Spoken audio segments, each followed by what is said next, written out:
성가대 찬양 감사합니다. 학생들하고 어린이들 밑에 내려가셔서 성경 공부하겠습니다. 오늘 말씀 히브리서 11장 13절에서 16절 말씀입니다.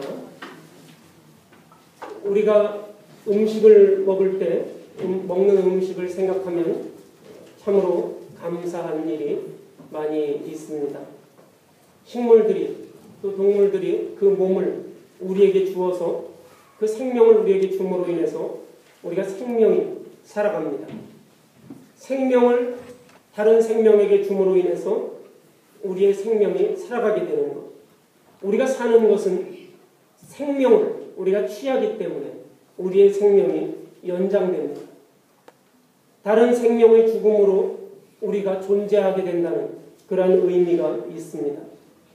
우리의 생명은 다른 생명을 의지해서 존재합니다. 나 혼자만이, 내 생명 자체만이 존재할 수 없습니다. 다른 생명, 우리가 생각하기에 보잘것없는 그러한 생명들을 의지하기 때문에 우리가 존재합니다. 우리가 무슨 소, 돼지 이런 것들이 정말 보잘것없다고 해서 그것이 이 지구상에 없어진다면, 또 우리가 들에 있는 곡식들이 정말 잡초와 같다고 해서 너무 보잘것없다고 해서 그것들이 다 없어진다면 우리는 결코 존재할 수 없습니다. 식탁에 음식이 되어준 보잘것없는 것이라 할지라도 그것은 생명이고 또 그것은 나와 같은 피조물입니다. 또 나와 같은 생명의 그러한 구성을 이룹니다. 우리가 드리는 이 예배도 여러 손길들이 있습니다. 예배를 그 손길들을 통해서 우리가 하나님 앞에 예배 드릴 수 있습니다. 결코 나 혼자 할 수 있는 것이 아닙니다. 그런 것들이 우리 삶에서 감사의 이유가 됩니다. 나가 부족함에도 불구하고 나를 위해서 생명을 허락하시고 또 내가 연약함에도 세워주시고 사용해 주시는 것, 그것이 하나님의 은혜입니다. 하박국 3장 17절에 우리가 잘 아는 그런 말씀이 있습니다. 무화과 나무가 풍성하지 못하고 포도나무 열매가 없으며 감람나무에 소출이 없으며 밭에 먹을 것이 없으며 우리의 양이 없으며 외양간에 송아지가 없어도 나는 여호와를 인해서 즐거워하고 나는 여호와께 감사하리라는 그러한 고백입니다. 이러한 이 하박국 선지자의 고백은 하나님의 창조 세계에 대한 질서를 인정하는 것입니다. 여러분 개인이 어떤 질병이 있습니까? 여러분 개인이 어떤 아픈 것이 있습니까? 하나님께서, 예수님께서 그 질병을 피 묻은 손으로 어루만져 주실 때 그 질병이 깨끗이 나으는 것을 여러분이 믿습니까? 믿습니까? 여러분이 그런 것들을 세상에서 고칠 수 없다고 하는데, 암을 고칠 수 없다고 그렇게 이야기하는데, 병원에서 이제 당신은 이제 다 했으니까 앞으로 몇 달 후에 죽는 일밖에 남지 않았다고 했는데, 그런데 여러분이 하나님 앞에 기도해서 그 병이 깨끗이 나으면 그것을 뭐라고 합니까? 성경에서 귀머거리들, 장님이 눈을 뜨고 귀가 들리게 되면 그것을 뭐라고 합니까? 그러한 것들을 기적이라고 합니다. 그런 기적을 여러분이 믿으십니까? 여러분이 그런 기적을 믿는다면 내가 암에 걸리는 것도, 내가 귀머거리가 되는 것도, 내가 장님이 되는 것도, 그것도 하나님의 기적이고 하나님의 섭리입니다. 예수님께서 치료해 주시는 것을 믿는 사람이라면 우리가 질병에 걸리는 것도 하나님의 섭리라는 그러한 고백이 우리 안에 있어야 합니다.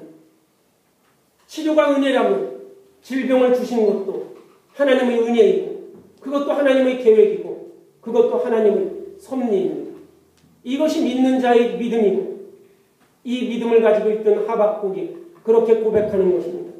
내가 나무에 소출이 없고 밭에 먹을 것이 없고 우리의 외양간에 송아지가 없을지라도 나는 하나님을 인해서 즐거워하고 하나님 앞에 감사한다는 이러한 믿음, 내가 처한 상황이 어떤 것이든 내가 좋은 상황이든 좋지 못한 상황이든 모든 것이 하나님의 섭리고 하나님의 뜻이라는 것, 하나님의 큰 역사의 수레바퀴 가운데 우리가 함께한다는 그러한 믿음이 있을 때 이러한 하박국 선지자와 같은 그러한 감사가 나올 수 있습니다. 오늘 히브리서 11장에 많은 사람들이 등장합니다. 아브라함과 사라, 이삭과 야곱, 그리고 모세, 이런 많은 사람들이 등장하는데 그들은 어떤 공통점을 가지고 있습니까? 하나님께 약속을 받았습니다. 하지만 여기에 등장한 이 사람들은 하나님의 약속의 성취를 보지 못한 채로 세상을 떠났습니다. 그래서 성경은 이들의 삶을 뭐라고 정리하냐면 13절에 보면 이 사람들은 다 믿음을 따라 죽었으며 약속을 받지 못했다, 그렇게 말하고 있습니다. 그들이 하나님을 믿고 그 믿음 따라 죽었지만 그들은 하나님의 약속이 그들이 성취되는 것을 그들의 눈으로 보지 못했다고 그렇게 말합니다. 그러나 그들의 삶이 결코 헛된 것이 아니었습니다. 그리고 그것이 실패한 삶도 아니었습니다. 하나님을 향한 믿음이 있었기에, 하나님을 향한 확신이 있었기에 하나님의 역사가 이루어진다는 것, 하나님께서 약속하신 그 약속이, 하나님께서 약속하신 그 섭리가 언제까지 변함없이 이루어간다는 것, 내 인생이 하나님의 약속의 한가운데 서 있다는 것, 그것을 믿음으로 그들은 일평생을 살았고 그들은 어떤 일에도 감사하며 살아갈 수 있었습니다. 오늘 말씀에 보면 하나님께서 약속하신 것을 보고 이 사람들은 환영했다고 그렇게 말합니다. 약속이 성취되는 것을 직접 보지는 못했지만 보았고 환영하듯이 기뻐했다고 그렇게 말했습니다.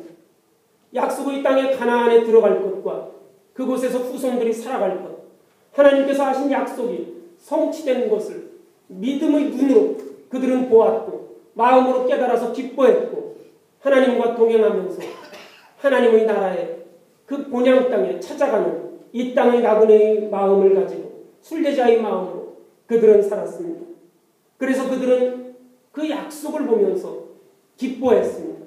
그것이 성취되지 않았지만 아직 나이 때 내 눈으로 그것이 확인되지 않았지만 하나님께 약속은 반드시 이루어진다는 그 믿음으로 그것을 기뻐했습니다. 아프리카의 선교사로 오랫동안 선교 활동을 하신 선교사 부부가 이제 나이가 들어서, 연세가 들어서 은퇴를 하고 다시 한국에 왔습니다. 그분들이 공항에 도착했을 때 아무도 마중 나온 사람이 없었습니다. 환영해주는 사람이 없었습니다. 오랫동안 수십 년 넘게 아프리카에서 살았지만 아무도 나와서 환영해주는 사람이 없어서 두 분은 서운한 그런 생각이 들었습니다. 얼마 후에 이 남편 선교사님이 아내에게 말했습니다. 내가 내 고향에 왔는데 아무도 관심을 가져주지 않아서 하나님 앞에 기도했더니 하나님께서 나에게 응답하시기를 너는 아직 집에 온 것이 아니다, 이렇게 응답해 주셨다고 합니다. 천국의 소망을 두고 이 땅에서 살아가다 보면 아무도 우리의 수고를 알아주지 않을 때가 있습니다. 나그네로 이 땅에서 살다 보면 하나님의 약속이 아직 성취되지 못한 것을 볼 수 있습니다. 너무나 괴롭고 어려울 때가 있습니다. 정당한 대가를 받지 못할 때도 있습니다. 하지만 여러분들 생각해 보십시오. 누가 나그네에게 관심을 갖겠습니까? 오래 머무르지도 않을 순례자가 어찌 특별한 대우를 기대할 수 있겠습니까? 하나님께서 우리를 보고 계십니다. 우리가 가야 할 진짜 고향은 하나님의 나라, 하늘나라입니다. 그러므로 우리의 삶은 천국까지 이어져야 합니다. 하나님께서 약속해 주신 것, 하나님께서 우리와 함께 하신다는 그 약속을 믿고 우리는 천국에 이를 때까지 그 약속을 기대하고 그 약속을 기뻐하고 즐거워해야 할 것입니다. 예수를 믿음으로 우리는 천국에 갈 수 있습니다. 예수의 사랑을 우리가 전하고 내가 행함으로 우리는 하나님 나라에 갈 수 있습니다. 하나님 앞에 섰을 때 하나님께서 나에게 잘했다 칭찬해 주시는 것, 예수님의 삶을 우리가 따랐는지 그렇지 않았는지 그렇게 우리는 판가름받고 심판받게 될 것입니다. 우리는 이 땅에 살면서 예수 그리스도를 믿으면서도 불구하고 예수의 삶을 따르지 못하는 그러한 그리스도인 우리의 모습들이 얼마나 많이 있습니까? 내가 만일 내 입으로 예수를 주로 시인하며 또 하나님께서 그를 죽은 자 가운데서 살리신 것을 내 마음에 믿으며 구원을 얻으리라. 로마서 10장 9절 말씀입니다. 예수를 내 주로 시인한다는 것, 내 인생의 주로 주인으로 우리가 시인한다는 것. 내가 지금 내 인생의 주로 어떤 것을 내 인생의 주인으로 여러분들이 섬기고 있습니까? 예수를 내 인생의 주인으로 내가 시인한다면 우리의 삶이 예수를 따르는 그러한 삶이 되지 않겠습니까? 하나님께서 사망 가운데서 죽은 자 가운데서 예수를 살리신 것을 내 마음에 믿으며 구원을 받으리라. 육체적으로 죽은 사람이 십자가에 달려서 처형되고 무덤에 장사 지낸 사람이 금요일에 죽은 사람이 주일 아침에 살아나는 것, 그러한 육체적인 그러한 기적, 그러한 것을 믿는다면 우리는 그 어떤 일도 할 수 없을 것입니다. 죽은 자 가운데서 예수를 살리셨다는 것, 그것은 무엇을 말합니까? 우리가 죄 가운데 있지만 이 죄를 이기고 우리가 내 인생의 욕망대로, 내 생각대로, 내 뜻대로, 내 기분대로 그렇게 살아가는, 하나님을 멀리 떠나서 하나님 앞에 범죄한 그 순간부터 인간의 욕망대로 그렇게 살아가는 그 삶 속에서 예수 그리스도는 그것을 거슬려서 그렇게 살지 아니하고 하나님의 뜻대로 살아갔던 것, 하나님의 뜻을 생각하며 하나님의 약속을 기억하며 살아갔던 것, 그것이 예수의 삶이고 그것을 성경은 죽은 자 가운데서 살리신 것이라 그렇게 표현하고 있습니다. 예수님께서 그렇게 사셨기 때문에 우리도 그 길을 따라갈 수 있는 것입니다. 죄 가운데서 죽을 수밖에 없는 인생이 내 생각대로, 내 뜻대로, 내 욕심대로, 내 이기심대로 그렇게 살아가는 우리 인생이 이제는 뜻을 돌이켜서 하나님께서 약속하신 그 약속을 믿고 하나님께서 우리에게 주시는 그 은혜를 힘입어서 하나님의 뜻을 따라서 살아가는 것, 그것이 예수의 삶이고 우리가 그렇게 살으면 죄 가운데 죽은 것, 그것 살리신 것을 내 마음에 믿으면 우리는 하늘에 하나님 나라에 이를 수 있다는 것입니다. 예수님은 죽으심으로 우리의 죄값을 치르셨습니다. 하나님께서 예수 그리스도를 죽은 자 가운데서 살리셨습니다. 누구든지 구원의 길이 되신 예수를 믿으면 멸망하지 않고 영생을 얻습니다. 그런데 예수를 믿지 않으면, 예수의 삶을 살아가지 않으면 하나님의 약속을, 하나님의 뜻을 잊어버린 채로 그렇게 살아가면 그 사람은 멸망에 이를 수밖에 없습니다. 믿기만 하면 구원을 받고 우리의 본향이 하나님 나라에 이를 수 있습니다. 우리 사랑하는 성도 여러분이 이 말씀대로 구원의 주인공이 되어야 할 것입니다. 우리가 명절이 되면 우리 조상들을 생각합니다. 우리의 부모님들, 우리의 조부들을 생각합니다. 예수를 믿는 사람들이 이 추모와 추도, 이 두 가지를 혼동하는 경우가 있는데, 추모는 고인을 그리워하고 기억하는 의미가 있고, 추도는 고인을 애도하고 슬퍼하는 데 무게를 둡니다. 하나님께서 말씀하십니다. 이사야서 43장 18절 이하에 보면 너희는 이전 일을 기억하지 말며 옛날 일을 생각하지 말라. 보라 내가 새 일을 행하리니 이제 나타낼 것이다. 우리가 기억하지 말아야 할 이전 일이라는 것이 무엇입니까? 내 생각대로, 내 뜻대로, 내 욕심대로 살았던 그 삶입니다. 내 생각대로, 내 뜻대로, 내 욕심대로 살았던 그 이전 일들을 기억하지 말고 옛날 일을 생각하지 말고